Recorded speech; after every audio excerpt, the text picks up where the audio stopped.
Hello and goodbye. Welcome back to Light of Red for the last time.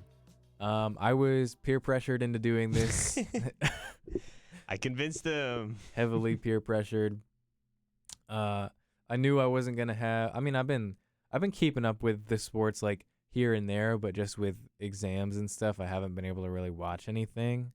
So I felt like I would be useless for this episode, but thankfully, that is not the case. So that was kind of the convincing that Stone did. And, there are a couple of really important things that have happened. So we're just going to get into that. I know you went to the UNC game, the UNC football game. How was that? It was really cool. I guess I could talk about the experience first. That was a game that I wanted to go to from like the beginning of the year. I told Griffin, like, I really want to go to this game. He was like, shut up, you're dumb. I was like, okay, but can I still go? He was like, yeah. So I ended up going, and obviously I thought it was going to be in terms of like... Are you saying I told you to shut up and that you were dumb? Maybe. Oh, okay. But anyways, the game itself, or what was I going to say? I was going to talk about the experience. The experience was cool. In terms of the meaning of it, in the beginning of the year, I thought it'd mean a little bit more, but honestly, it probably was better that it wasn't, because it was like for, I guess you could say, quote unquote, a bowl game, but Mac Brown's final like game at UNC, which you would think would be a big deal considering he was there for a while way back then, came back, and I know people didn't love him. He was a great recruiter, but hasn't really like translated that to wins or anything. But it was still... So I think a relatively big deal, because we were also talking about Dave Doran's job and what is the situation with that, with the game and everything. Yeah. And that was last episode. But in terms of just my experience, UNC fans did not really show up. Like, well, I have a video and photo of it's Thanksgiving week. I know, but I'm saying like NC State fans were there more than UNC fans. Oh. Which is crazy. Yeah, like, it's not like the place wasn't filled with fans. It was. And on my side, obviously, is more UNC fans than NC State. But when you look on the other side, and when you can do like video and everything, and I didn't post anything yet, but when I took the videos, like, there's honestly maybe the same amount of NC State fans as UNC fans. But the biggest thing was the student section. Like, yeah, there was a good like bundle of them in a place, but it was pretty dry. Like, there was a lot of seats still available, like the entire game. It's not like they poured in at halftime or poured in like the whole game. It was kind of like that. So honestly, UNC fans didn't really show up at all. Being up top, I will say, I texted Griffin this: NC State's press box is better than UNC's, for sure. They're different. Tell me how. But they're better. They're better. Which, in what ways? I mean, well, first, I think, one, I know it's an older stadium. What's their stadium called again? Is it Keenan Memorial Stadium? Yeah. Okay. So I know it's older. I don't know what year or by how much than Carter Finley. But, I mean, first of all, when I went in, like, I obviously went to go check in and get my thing and everything. Like, no one checked my bag at all. So I literally could have brought anything in there. I had food I didn't even realize, because I came straight from Virginia from Thanksgiving to this game. So I got there early to anticipate having to do a bunch of stuff. And it was pretty quick, but they literally didn't check my bag at all. I asked 2 to 3 people where I was supposed to go, where everything is, and they all told me different stuff, or one of them had literally no clue. So luckily I just followed these people that had the same badges and were UNC students, and we just went up. And one of the guys, technically what I had was a media in terms of like photo pass, and you could get on the field with that. And when I went up, the guy was like, hey, if you need the vest, go in this room, get blah, blah, blah, whatever. And I was like really going to do it and go on the field. But the issue was, when I went to Virginia, I did pack like... You're not a photographer. No, I know. You gave me a photo pass. Oh. I think maybe that's just what they had available. Yeah. Okay. So I had a photo pass and not a media pass, but the photo pass can still be used as a media pass, but it like is almost a step up to where you could go on the field to get photos. I was like, dude, I could just do this and it'd be like so cool. But the problem was, I went to Virginia and I brought for Thanksgiving, I brought like church clothes to wear to the game to be more presentable. The only like full cover up thing I had was a sweatshirt, and it was an NC State all red sweatshirt. I was like, well, crap, I can't wear that to the game. So I just had to go in these khaki shorts and a short sleeve shirt. And it was pretty cold. Like, it was pretty cold. So I was like, you know what? I just can't go down the field. It's whatever. But it being up in the press box, like, they had food that you could get. NC State, when you go up there, it is just more luxury. Like, there's a lot more cool stuff around. That when you go in, they have like you come and they make the food. You get your own food. Like, they make it for you and everything, and you get it. And there's a big area where you can sit and eat, and then you go to your seat and watch. And that was like the same there, but with UNC, they just had like pre-packaged like Jersey Mike's or whatever that you would get, and like you just fill up at like a general soda station, just like at a cafeteria. It was literally like a cafeteria. That's like what it was. And I feel like NC State's was just like much better and just more luxury, I guess. And so that was kind of, I was like, hey, NC State's way better with this for sure. But other than that, I mean, it was cool to go. I mean, the first half was terrible. It was so bad and boring. Like, it was not a good game, and we were losing. I was like, oh my God. But the second half was insane. I mean, we scored I think almost 30 points plus in the second half. Both teams went back and forth, especially in the fourth quarter. Fourth quarter was insane. We scored 22 points in the fourth quarter. And just, it was, we ended up scoring on every single possession in the second half. NC State did. It was C.J. Bailey's best game I think he's ever played, which obviously he's young and hasn't played a lot, but that's good to say. I know the stats may show that he had like a pick or didn't have as many yards or rushing touchdowns as the game against Cal or the game here against Georgia Tech or whatever, but in terms of just his decision-making, it was so much better. I don't think he made a single bad decision. He had 2 to 3 like actual perfect throws that were like hard throws in tight windows to make. Could have had even more because Noah Rogers, one of the transfer receivers that I thought was going to be really good from Ohio State, who has not really lived up to that at all, had like 2 drops that were like deep 20-plus yard passes. CJ finished with 242 yards, 2 touchdowns, a pick, had 70% completion percentage. The interception was a deep ball. It wasn't his fault. Dude literally completely stopped running the route and boom, pick. So that was just miscommunication, but I would say based on the performances of the 2 players that had the miscommunicating, I would put it more on the receiver because that's clearly what it looked like than the quarterback. But the biggest thing was, I mean, rushing. He had 66 rushing yards. So he had 300 total yards. He had 4 first downs, so 4 rushing first downs, which is tied for the most he's had. And he had 46 yards after contact. So, I mean, if after contact is technically if a guy touches you, but, I mean, he's clearly evading a lot of defenders when he runs as well. So I think that's a good trait. And one of the biggest thing as well was under pressure, he was really good. Didn't make any mistakes under pressure. But the biggest thing was it was one of his best throws of the game. There was like a minute or so left in the game, and we ended up having a terrible defensive drive like Amarian Hampton, who's UNC's running back, who's going to be in the NFL. He'll be like a second-round pick probably, very good. Completely just broke out. They just ran it down our throats, and we also like planned for like this really deep pass, and all they did was dump off to Hampton, and he got like 30 yards 2 times. I'm like, okay, well, that's terrible defensive planning. Like, that was so bad. And then they go down and score, and there's a minute left, and I can't remember what down it was, but he just throws up a pass where Noah Rogers, the guy who's dropped 2 passes in the game already that's hit his hands, it goes deep, and it literally hits his hands right before these 2 defenders cross in front of the ball, and he catches it. I didn't think he caught it. Dave Doran said after the game, he's like, I didn't know he caught it. Like, at first, no one really did because you couldn't really see. And then when he came up and held the ball up, everyone freaked out. And it was because it didn't look like it could have been caught. But the replay was like there couldn't have been a millisecond more time of the ball being in the air before it hit his hand. So that was an insane catch and throw.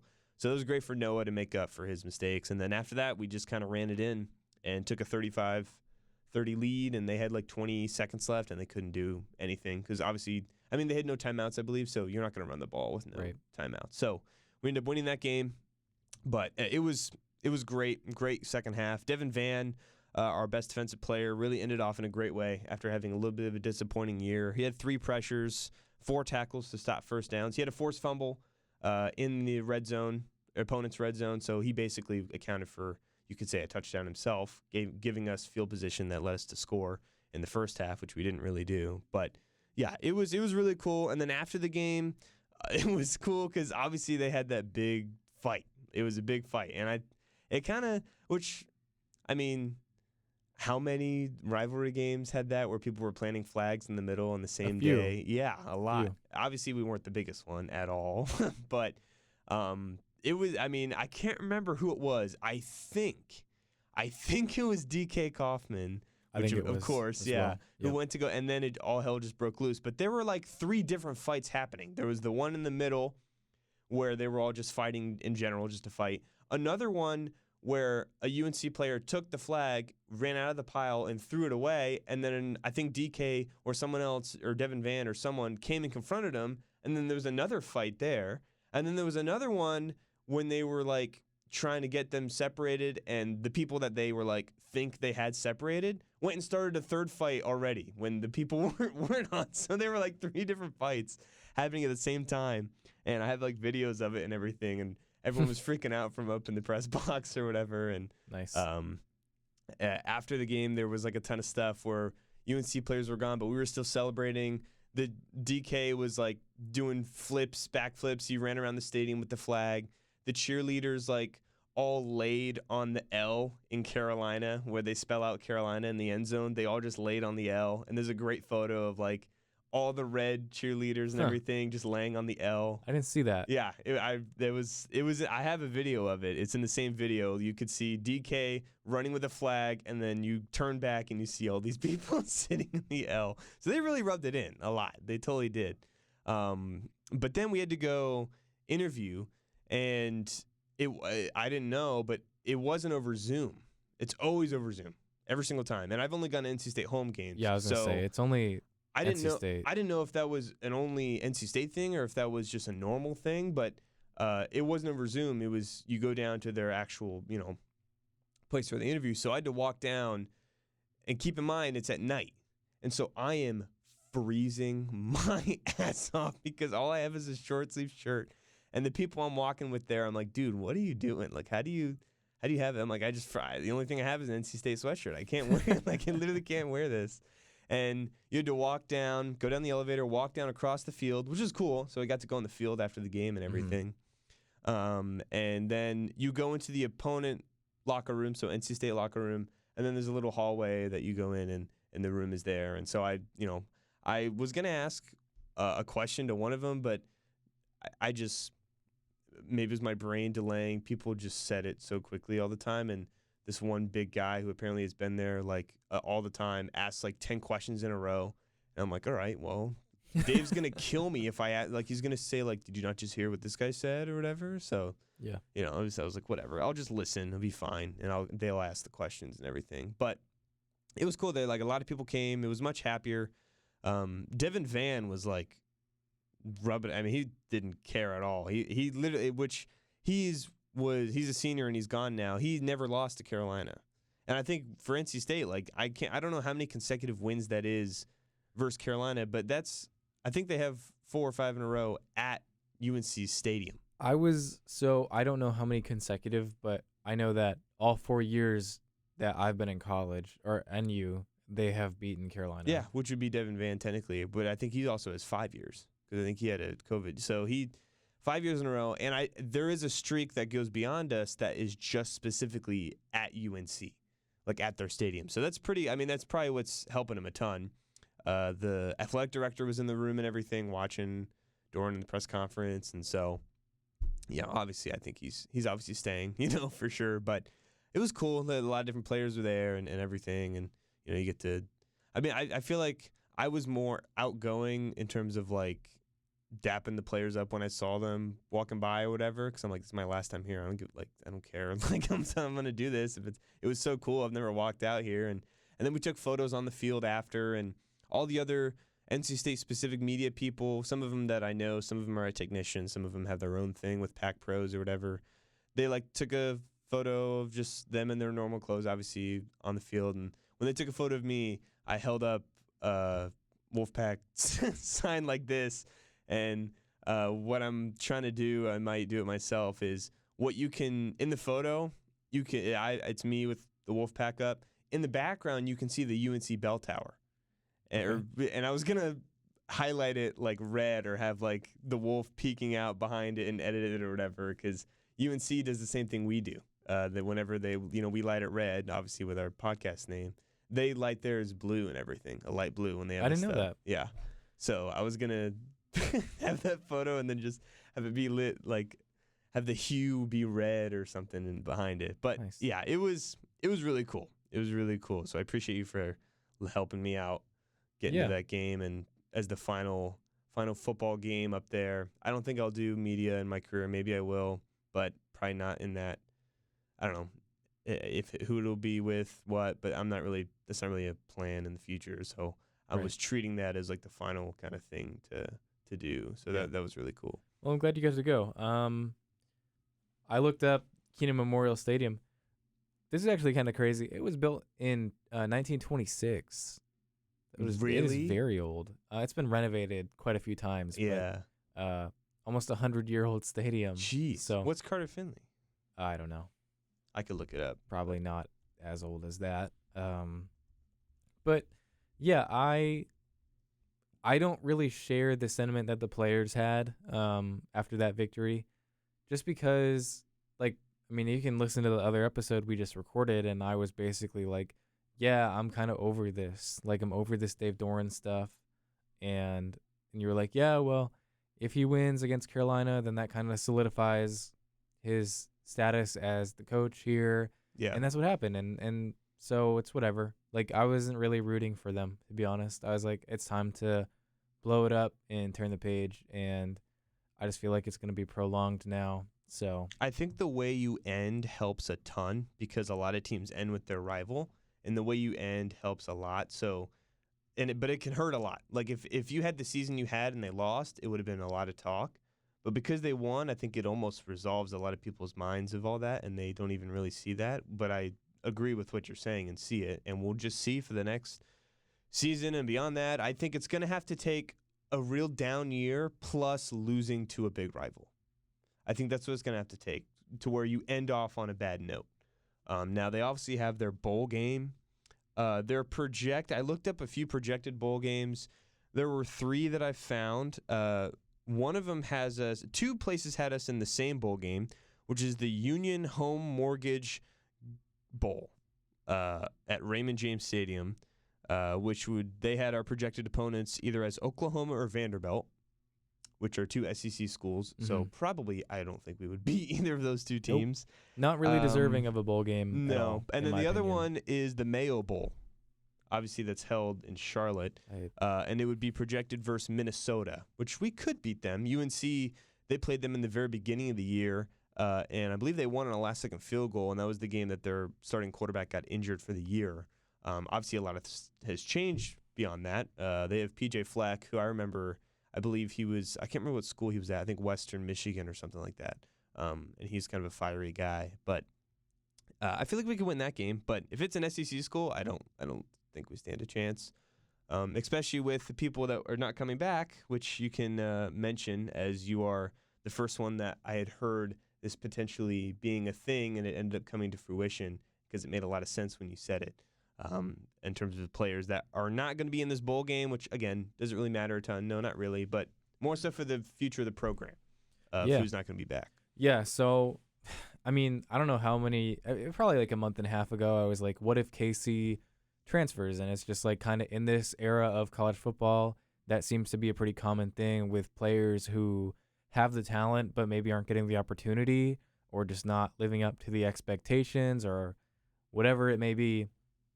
And I really felt like he was starting to fall into that category with just his production. I know you pulled up his stats from last year compared to this year, and they were just it was A such lot worse. a down year. And I feel like we kind of saw that coming about halfway through the season, just with how like mild the offense was. It wasn't anything super crazy. Dysfunctional, yeah. So yeah, he announced that he intends to transfer, and we mentioned his brother decommitted, and so it's like, okay, well that's speculation. That's a straw that broke the camel's back. I think so. I mean, yeah, it's all talk until something actually happens, and something happened, and then that was the next thing to happen. So that's that. And you sent me this, I think, yesterday. You sent me the Instagram post yesterday. Juice Vereen intends to transfer, and I was like, and I look behind me. I'm like, this dude's sitting behind me in class right now. Like, the guy that I saw a post of transferring sent it to Griffin, bro, sitting behind him in class. He was. He showed up. Okay, so now that the semester's over, I feel comfortable talking about this. And he's transferring. Yeah, so I had a class this semester with Juice Vereen, who is a backup tight end for NC State. I mean, going into the year, it wasn't... Had some pretty high, some expectations, I feel, but didn't. Joe Lee was awesome, so it's not like he got a ton of time, but even when he got time, didn't seem like Joe Lee and Vereen, like for all intents and purposes, do the same thing. Joe Lee's just a lot more experienced. Vereen is just a sophomore, so he hasn't gotten the same amount of reps. Had kind of an up and down season last year, his freshman year, but he's a freshman. He got a lot of talk in camp. He was one of the 4 people that scouts and recruits mentioned as like, hey, this guy has a really good camp or whatever. Yeah. So I think, it makes sense. Like, it makes sense that he's transferring. But back to the class, I almost skipped over this. So he probably showed up to class the entire semester, like not counting the last 2 days, which counted for like points on the final project, participation points. He probably showed up like 3 times. That's normal for football, I guess, right? Probably. Depending on the player, though. It was funny, though. Like, I turned every time he showed up. Like, he showed up to like maybe the first 1 or 2 classes, and then just like one random class in the middle of the semester.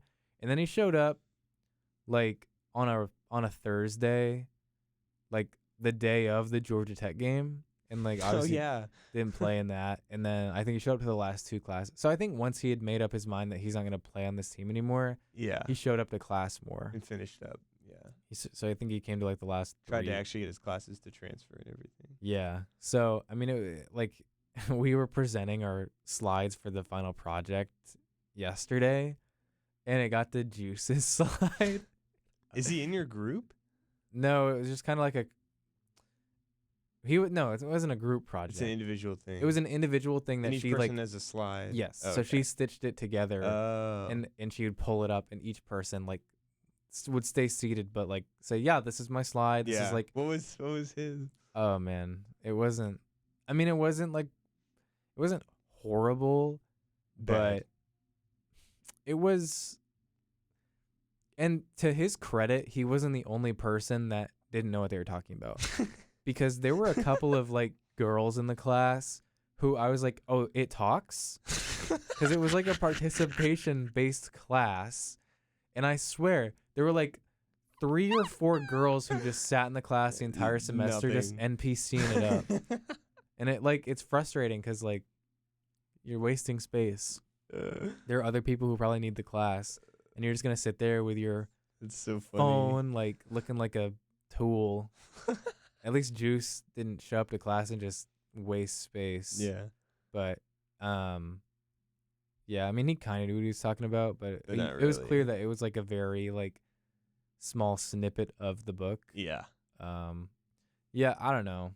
I take a lot of pride in my academics, if you can't tell. And so when people show up to class and kind of just like half-ass it, especially like on a final project, it's like, okay, now you want to try? That's kind of annoying to me. Yeah, for sure. But yeah, it makes sense that he's going to transfer. Yeah, now he's gone. Yeah. I had this one guy, never asked him. He had the NC State Athletics like backpack and everything and looked like an athlete.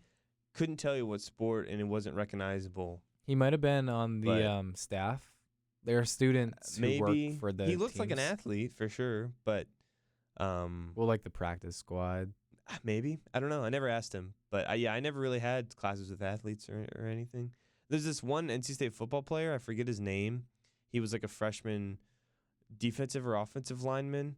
He hasn't played, but I've seen him at the library like 5 times because I go to the library a lot, and I talked with him one time or whatever because it says their number on the back of their jersey or the back of their backpack. But that's cool. You had a class with like an actual notable, I mean, relatively notable, but you know, he had talk and everything, so Right. that's cool. But yeah, not anymore. Which of course, in this day and age, people transfer all the time for anything at all ever. So you know. Well, we'll see. It's too early to tell who we're going to get, really. More and more so it's just people leaving. Casey's the major notable one. There's other guys that may be good, but they didn't really see it here. And if they were, they're like 3 stars, which 3 stars is kind of the thing where it's like they're could be good, but they could also say, like, there's so much variability there. You can't really say, like, oh, my God, we lost this guy. It's horrible. It's like you have no idea. So, and you can just get him back. So we'll see. Right now, our recruiting class is ranked 41st, which is about the average of probably where we normally are. So it probably won't change a lot. I think it last year's was in top 25, so that was really good. But this year, yeah, disappointed, and probably the recruiting will reflect that. And I could say, hey, maybe we could get these good transfers or not, but that's literally what we did last year. We got a lot of good transfers. Our transfer class was awesome. Supposed to be, and one of them never got to play. One of them was really good. One of them disappointed but came through at the end. One of them was really good in the beginning and got worse at the end. Like, so much variability. Yeah. With all those guys, so that was kind of tough. Obviously, the ones I'm talking about is like McCall. I think that's the biggest one. Obviously, the biggest disappointment for him personally and for NC State. But Joe Lee was awesome. Noah Rogers was disappointing but came on at the end, and Jordan Waters was pretty good in the beginning and then kind of fizzled out at the end. Like, Hollywood Smothers and Kendrick Raphael basically took his job, Hollywood more so, especially in the UNC game, and he will probably stay, so that'll be good. But at least the one silver lining you can take away is CJ Bailey, as he is a guy that just, when you compare the 2 seasons to MJ, I thought from the jump just so much different stuff. Even if you could say the situation was similar, where you have this older transfer quarterback that comes in, gets injured, and this younger freshman comes in and has a different skill set.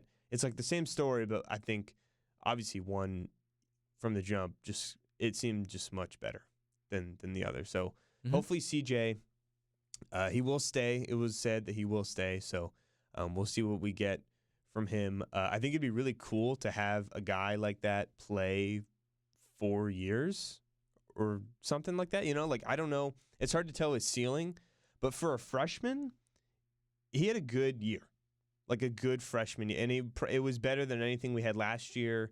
And it was, you know, definitely the best quarterback play we've had while at NC State, which has only been 2 years. But I think even a year or two before that, like, it was for a freshman, and even just in general, it was good. So I'm interested to see in the future what he becomes.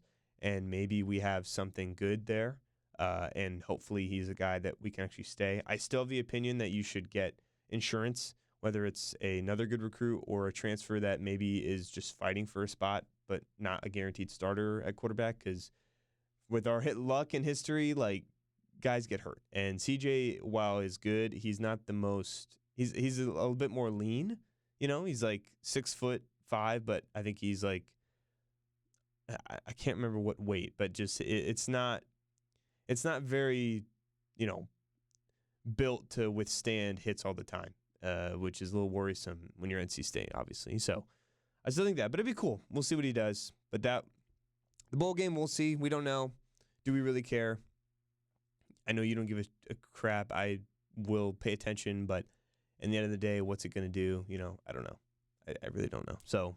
You know, we'll see. But honestly, really disappointing. I think he's actually 6'7". 6'7". Really? Yeah. I thought he was 6'5". Maybe 6'6" in the middle. I don't know. But that's crazy. He's a big guy. Yeah, tall for sure. I think he'll fill out. Yeah, it'll be fine. Hopefully. So that's a bright spot there. But Dave will still be there. So More than Probably likely. expect the same. Yep.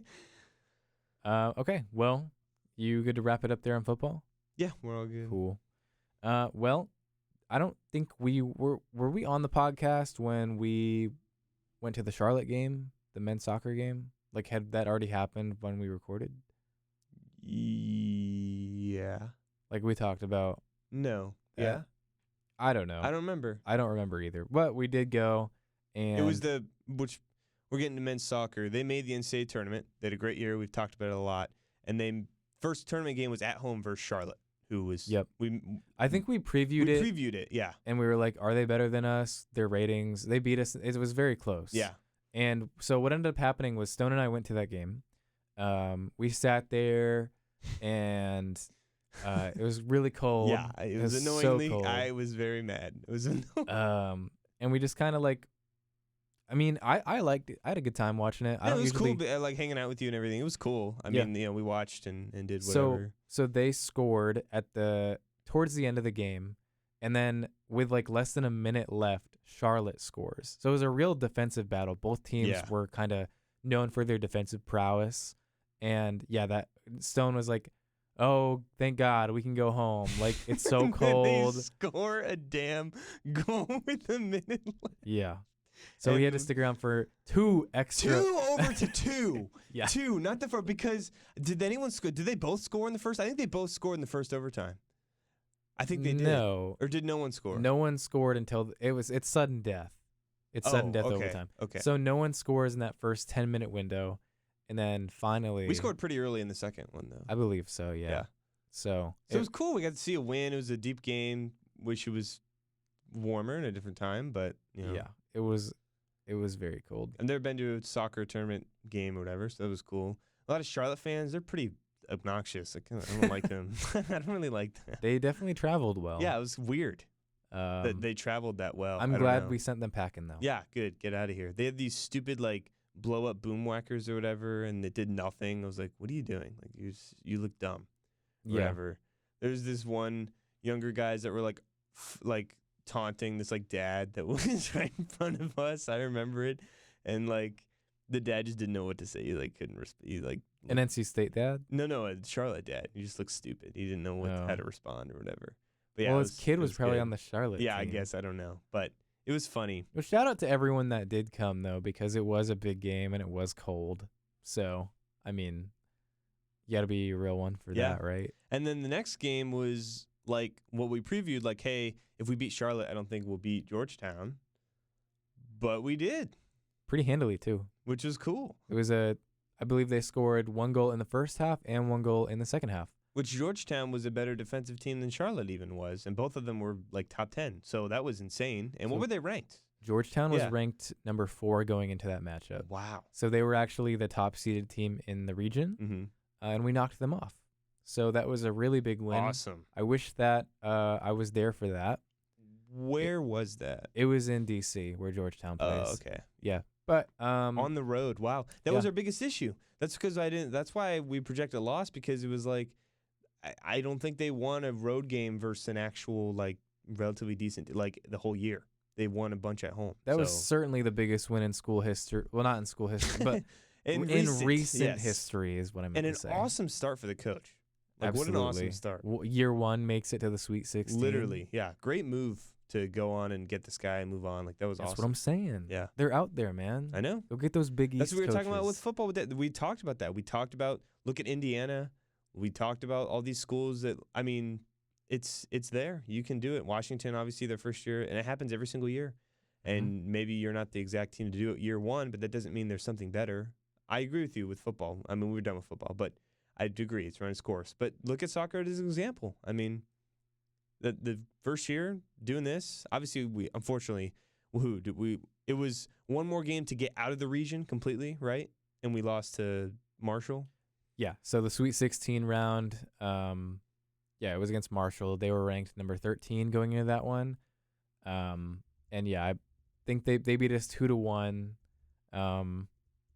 Just a tougher matchup. It was also on the road. So I didn't get to watch all of that one, but I did see the end of it. And my biggest takeaway was just like Marshall plays in like a neighborhood, it looked like. Yeah, Did you know that? it's kind of weird. Yeah, It's I knew that. like their houses Yeah, behind the field. it's not the same, but it's like the Bills or the voice crack. The Bills or whatever. Buffalo Bills? Yeah, it's almost like kind of weird how close just residential living is, like normal living to them. But I know it's not the exact same, but that's what I think of. But I did see that, and I was like, oh, that's kind of weird. Yeah. It looked like kind of like a golf course Yeah. type of feel. What were they ranked? 13. 13? Yeah. Unfortunate. So- I mean, definitely if we won that Georgetown game, I was like, oh, yeah, we're winning this game. Like, this is going to be Against awesome. Marshall? Yeah. I mean, so that kind of sucked. It's hard to say with soccer yeah, because it's kind of a there's game-to-game such limited basis. scoring. Yeah. So I was very satisfied with the Sweet 16. Which, by the way, us making it to the Sweet 16, we haven't done that in 30 years. And the last time we did that, 1994, we were the conference regular season champions. And the time before that was 92, where we had a run from 90, 91, 92 of making the quarterfinals. And in 90 was our only college tournament cup. So the last time we made the round of 16 was a 4-year stretch where we were like winning a title, making the title game for 3. Like, so maybe history repeats itself. I mean, hey, that's kind of the thing that we're looking at right now. And before that, we made the tournament. Because the coach we had previously had a run from 2017 to 2019, as we mentioned, where he made the tournament, but they didn't really do anything in it. So, since 2019, it's our first appearance. But like I said, haven't made the Sweet 16 or the round of 16 since 30 years. So that's pretty great start. Yeah, he's definitely locked up some job security for like at least the next 10 years. Oh, yeah. with Hopefully he that one. stays and everything. That'd be cool. I don't know what soccer is with like people just pouncing on these coaches and bribing them to come over. I don't really think that's a thing. Maybe it is, but I don't know what to the extent. But pretty awesome start for Mark Hubbard and everything. So that's cool. Absolutely. We had a lot of ties too, so it could be better or worse. So maybe Can't we'll tie in see. the playoffs. Yeah, you can't, and we won. So Yep. shout out to him. Even if the ACC tournament didn't go as well, but again, it's his first year, so room to improve. I think they treated the ACC tournament kind of just as like not that serious. Yeah, maybe. Well, their best players kind of like you could have played through injury and they didn't. Yeah, So I think they had. and they already locked up a spot. They were so. priorities. Well, they didn't lock up a spot. You don't lock up a spot. Well, I mean, in terms of them, like the percentage chance of them making the tournament, like if they lose this game, like weighing that against, okay, if we play our guys and win this game, like, is it worth it? And I guess, like you said, they saw that and they're like, okay, well, our chances to make it are like still fine to where we can sit these guys or whatever. It was definitely a gamble, but yeah, I agree. The odds were in their favor, and it worked out. So good for them. And their season's over, but they will be back next year. A season that isn't over is volleyball, which is very surprising because I think last episode I called them mid. So I will eat my words. They were mid the entire season, okay? But Just like NC State basketball last year. right. For So men. the last 2 games of the season, they sweep Miami, right? Miami's been receiving votes all year. They have been our biggest quote-unquote rival out of state because they bumped us out of the tournament last year. Mm-hmm. And they've just been a huge thorn in our side. And so we take care of them. After losing to them, I believe they swept us when we went over there. And then a couple weeks later, we take care of business. Okay, that's our last home game of the season. That's senior night. It was the day before Thanksgiving. Unfortunately, I couldn't be there because of Thanksgiving obligations. But it was a great way to end for all the seniors, especially Amanda Rice, who's been one of our best players. Is Ava a senior as well? Ava Brazard's not a senior. She's not a senior. No. But Rice, she surpassed 1,000 career kills. She's the only active player on the roster to do that. And she did that against the game versus SMU. So they go on the road against SMU a week later. SMU, we lost to them. We had not beat them all year. They were ranked number 10 in the country. Number 10. And so we were down 2-0, and when we complete the reverse sweep, Wow, really? we reverse swept the number 10 ranked team in the country. Dang. And that is what I think propelled us into the tournament, because I think they voted on it like the next day. Yeah. So those are the last 2 games of the season. So we make the tournament. Have they released brackets and everything? Yes, the bracket is out, and I just think it's so crazy after last year. We were like, I think they just peaked at the wrong time last year. Yeah, they peaked in the regular season when they obviously had that amazing Kinda best like win ever against Louisville, who's a top 3 team, in and the then just fell middle, down. in the middle of the season, Or, yeah. mid to late, and then they had a bunch of like good games against like really good ACC teams And after then that. bad games against like bad Just- teams and everything. Well, they couldn't win the important games down the stretch, but they had 2 important games left on the schedule and took advantage of them, and make it into the tournament with a worse record this year than last year. Wow. Yeah, Yeah, probably the timing and the degree to which they won those games probably was why they got in. and I guess Miami didn't bump them out this Yeah. year. So yeah, they have Florida. They have Florida, number 22 ranked Florida, this upcoming Friday on December 6th. Now, I will say that it is on the road, and I mean, momentum is real. However, this season has been tough. So if I had to bet on this game, I would probably bet on Florida. Not to be a hater or anything like that. No, you just hate us, dude. I can't believe you. We're going to dominate them. It has been a tough year. No, yeah, I'm just kidding. Yeah, probably. And like, it'd be so much easier to say, yeah, like we have a really good chance if there was some sort of like continuation from last year throughout the season. And even though like the roster's the same, just the wins didn't translate. I guess it'd also be easier if it was not just a 2-game amazing stretch. If it was maybe a little more. Right. Like if there was a little bit more like to 5 or something, that'd lean probably on. be better. Yeah. But soccer won against Georgetown. We didn't think that was going to be a win on the road. And so, maybe, I don't know. Right. And this is know. just the first round, so anything can happen. If they lose this, they're out, though, I assume, right? There's no, like... Yeah, same rules Okay. apply. It's a win in advance situation. But that's on Friday. So that is excluding football in their silly little bowl game that I don't care about. Yeah, you're right. That's the only season that is still active with the fall sports. So I'm glad that we were able to come on again and kind of wrap that up, because that's what we've been covering all semester. And you're right. Like we weren't able to put a genuine like bow. Yeah. Yeah.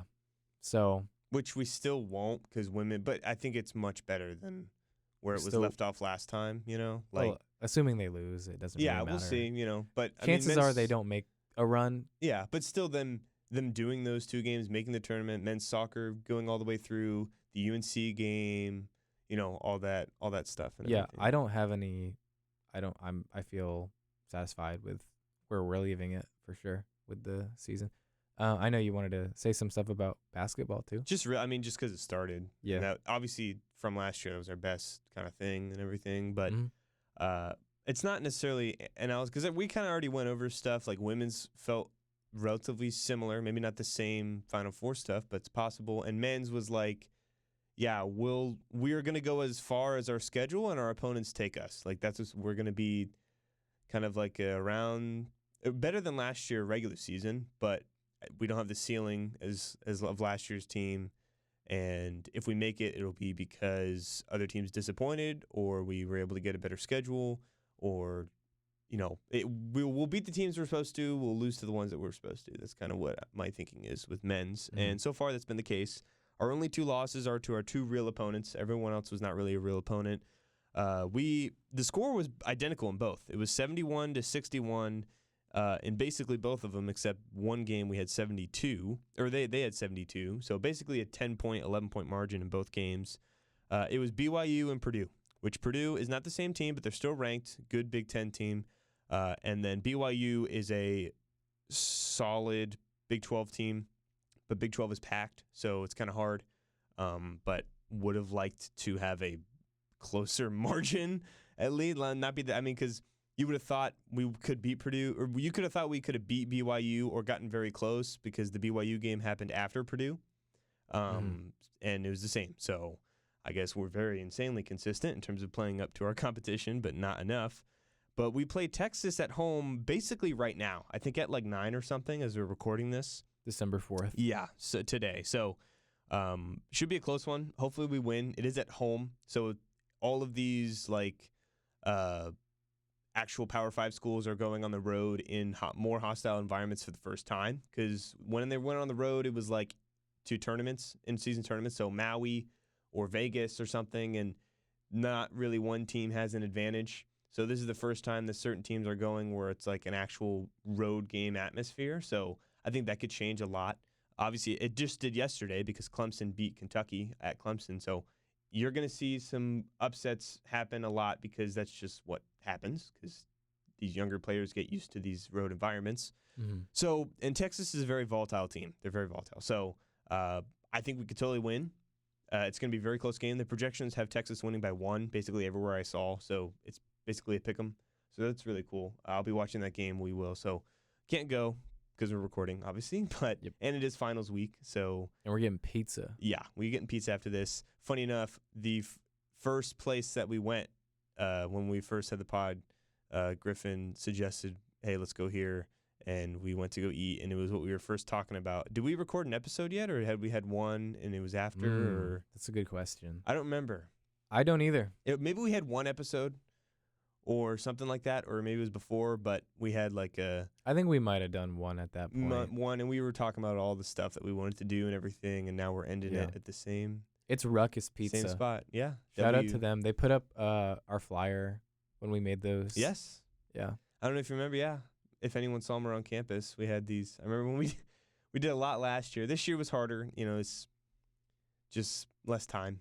Well, and you we're guys kind of didn't moving want on. to put the flyers up. Like I did. I went around and I put them up. Well, it was just, I still had. I had one in my backpack that I kept and everything. It's in my room.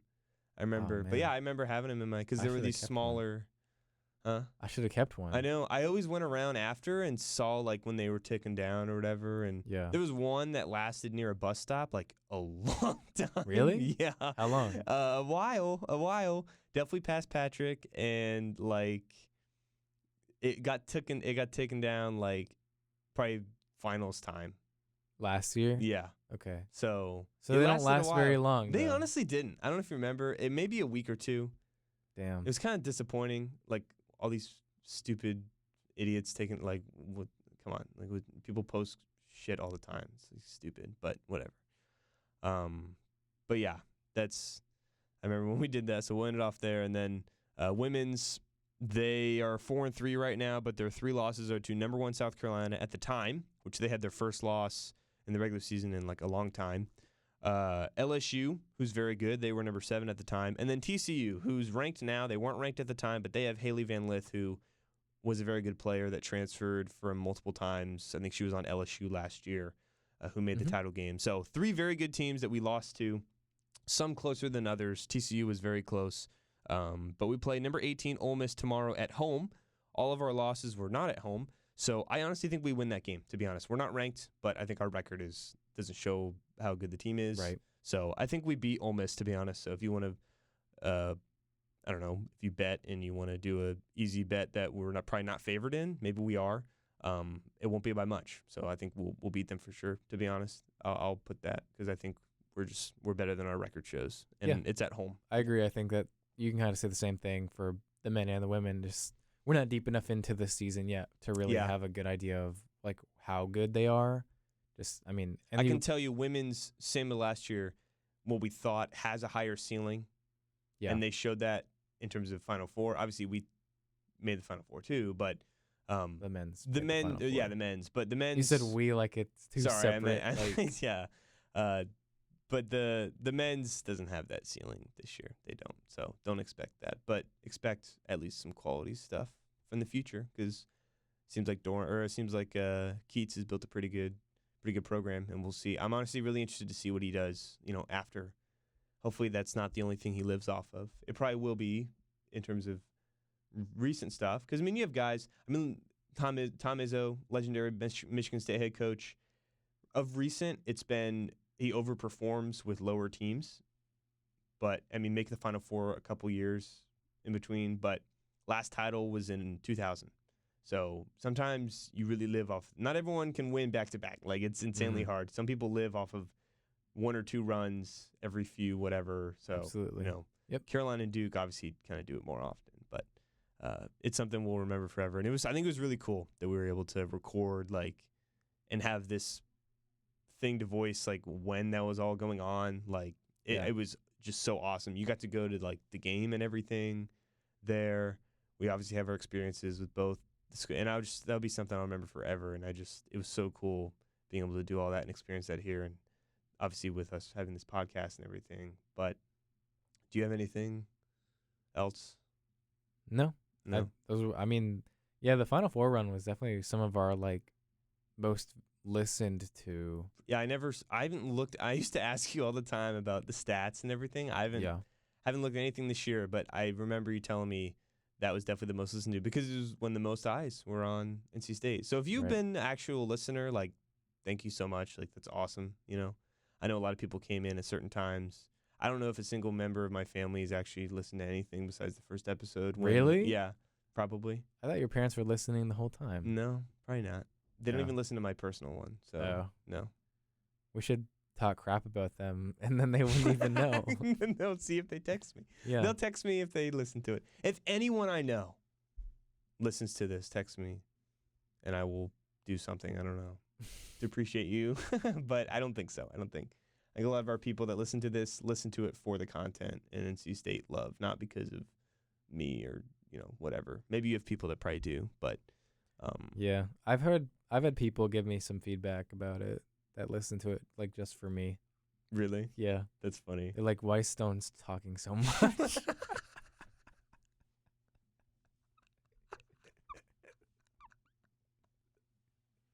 Yeah, that's so they listen then. Okay, you know now that they actually listen and everything. That's pretty good.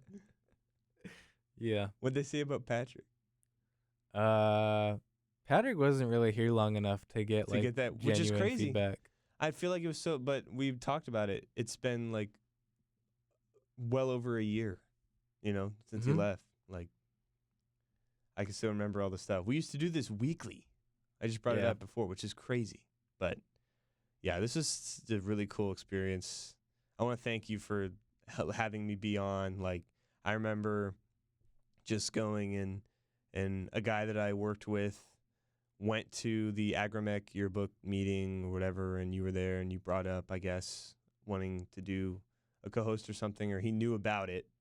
I don't know what it was from, but I know that he was at the Agrimec meetings first, so I think that's what it was from. And so he told me, and I wanted to get into it, but I didn't know what to do. I think I found out about Ethan because I knew him beforehand, and I was gonna go ask them or whatever at Technician, but I literally spent the night just studying NC State's football team because I didn't know a ton about it, because I came here and I didn't follow NC State sports a ton since I first came here, and so I studied the roster and transfers and recruits and I wrote up a paper and everything and then you had interviews or whatever.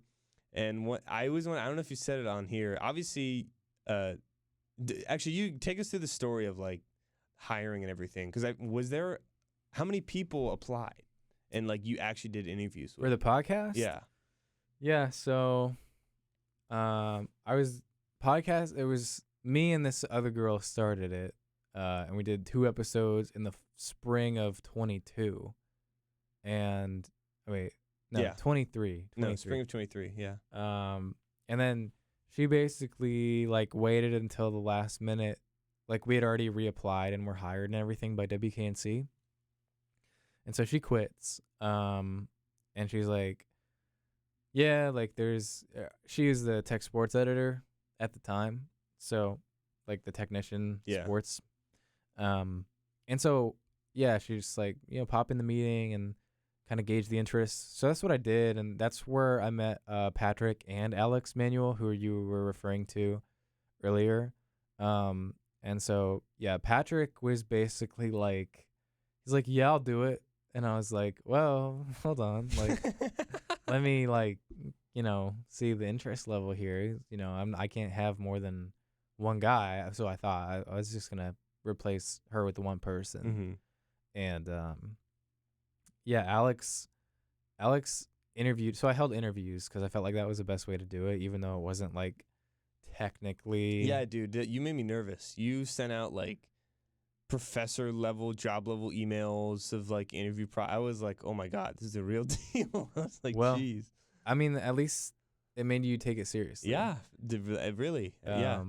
And so, yeah, I felt like you took it more seriously than the other two guys did. So it was you and then Alex and Patrick interviewed for it. And so, yeah, you definitely like, you interviewed last. Like I held them all on the same day. And so I think Alex went first, and like, no offense to Alex, like he was a freshman at the time, but he totally bombed that interview. Like he didn't really know anything about anything and seemed uncomfortable.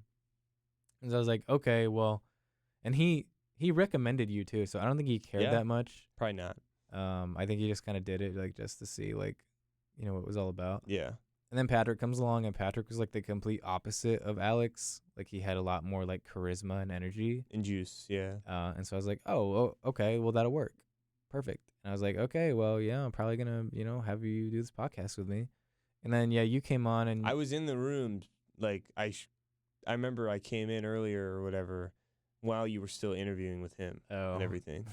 So I sat back in the chair as you guys interviewed or whatever.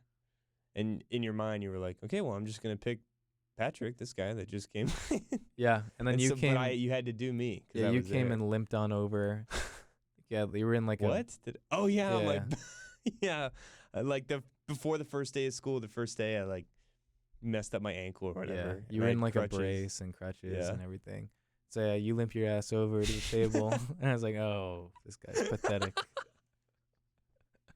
Yeah. And you were like, no, you surprised me for sure.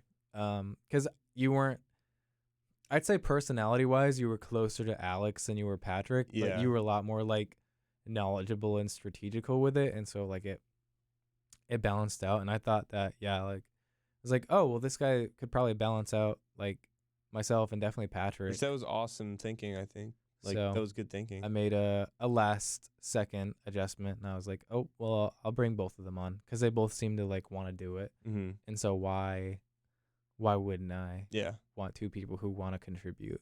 And it went well for a while. For the beginning, yeah.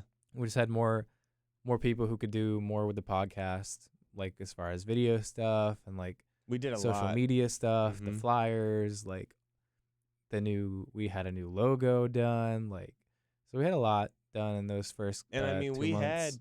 there were half the episodes I think had like 4 people. We had guests on from around. So I mean thinking about that and just with us now, like oh my gosh, must have been so hard to just try and fit everything in. Like yeah, it was weird because I feel like I was the one kind of bringing the guests on, and like we kind of like found roles within the podcast. Like I was organizing all the notes and like bringing people on and like kind of intros and rallying outros, every and then you were doing combos or whatever, the video, and you were doing the sound editing, and Patrick started doing the video editing. But I will say that like it was harder than I thought it would be to just get people that I know to come on the podcast because it's like so much extra work. Yeah. And so yeah, when we started doing it, you and I, like no video, no social media, not as much social media. It just like really simplified it.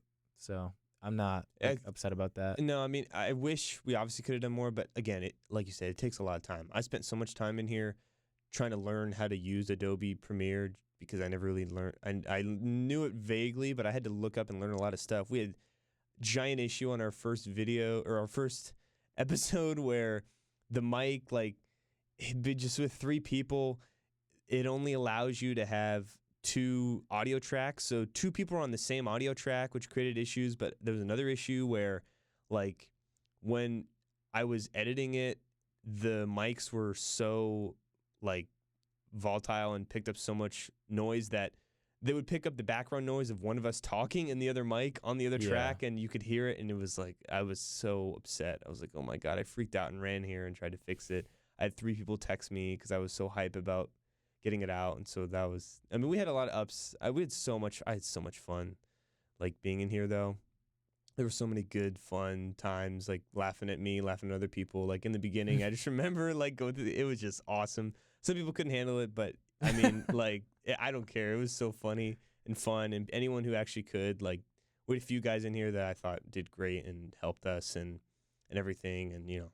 Yeah. Obviously, Patrick helped as well, so shout out to him when he was here. Obviously, we had a falling out, but I think, you know, we've already went through that, so there's no point in going through it again. But, yeah, I mean, just this is an awesome experience. I'll be able to take a lot, and I think, you know, you'll be graduating.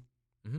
So congrats to you. Thank you. And I'll have one more semester left, which will be like 4 400 level classes. So I'm going to have to focus more on a lot of that stuff anyways. And like you said, we already talked about it. It'd be kind of weird. Even for me to just do it, I would have to find someone else. And it'd be only for a semester. And then what? That's it. And also, you know, as you said, you kind of started it, and I kind of agree with your thinking about what we should do anyways. But I do want to say, like, we are getting the feed and the control of this podcast from WKNC after. So we are student employed through the student radio and media, but we want to still keep it alive because I feel like this could be a good thing for us to use. Also to keep in touch, first of all, because I think in terms of people that I've met here at NC State, like, you're the one I've talked to the most and probably become the best friends with.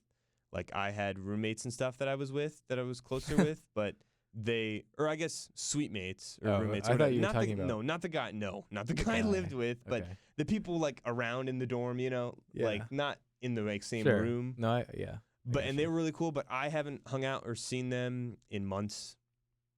And it's just been really hard. And when you're a senior, I mean, I'm around a lot because I live on campus, but, you know, it's only so many people you're going to really see around doing stuff. And I'm not a social guy. So this is kind of a cool thing for me to go and meet new people. And I think it'd be a good way to keep it going with us being together, as well as just keeping up with NC State sports and maybe building it into something bigger, like, who knows, in the future. But I think for this next semester and for basketball season and all that, like, maybe we both still have control of the social media. I could say, hey, I want to post this quick thing. If something meaningful happens, like in basketball or another winter sport, definitely. Totally. We'll look at our social media. In terms of sitting down doing a podcast, we're going to have to figure out a lot because we use all of it WKNC stuff and you know, but we will get the power to export it out. And this, I don't think, will be the end completely, but for now, right, in terms of our legacy here and the next semester and whatever's beyond that, we are going to be closing it out. And what was an awesome ride. So thank you. I really, really appreciate it. This will be something I remember doing forever, for sure. Yeah, thank you too. And I feel like I kind of echoed all of that in the last episode. Because you thought it was going to be our last. Yeah, I did. Yeah. So I'm not trying to. That was my thing. I didn't think it was, so I didn't mean to come across as like I didn't give a shit. I just was like, dude, we got to do another one because there was so much I thought was going to happen. Right. So. Well, I echo your sentiment. So. Yeah. I'll leave it at that. But I don't have anything else to add. So. All right. Send us away. It's been Let It Red. Music in this podcast was Jonas Hipper's King of Sports and Vibe and Sneaky, licensed under Creative Commons from the Free Music Archive.